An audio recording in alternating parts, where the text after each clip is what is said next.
হরে কৃষ্ণ। আজ হলো অক্ষয় তৃতীয়া, তাই অক্ষয় তৃতীয়া উপলক্ষে আমাদের সেবার আয়োজন। এই লাউ কাটা হচ্ছে, যে নারিকেল দিয়ে কচু শাক।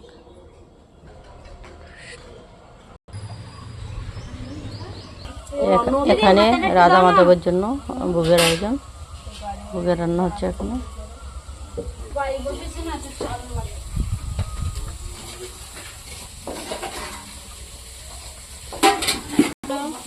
আমাদের এখানে অক্ষয় তৃতীয়া, আমরা শ্রী গীতাসংঘ আশ্রম থেকে বলছি অক্ষয় তৃতীয়া চন্দন উৎসব। সেই উপলক্ষে রাধা গোবিন্দের জন্য 56 ব্যঞ্জন ভোগের আয়োজন হয়েছে।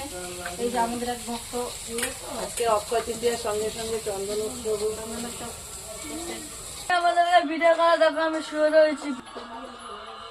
যে সকাল সকাল এই যে আমাদের মাঠের মনোরম দৃশ্য, খুব রোদ সকাল থেকে, ভীষণ রোদের তেজ। এই যে কুমড়া বাগান। অনেক চেষ্টা করেছি, কিছুতে উনুনটা ধরাতে পারছি না।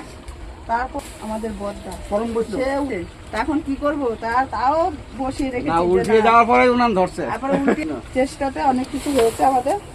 আর বললাম আমি তুলবো না, হয়ে গেছে।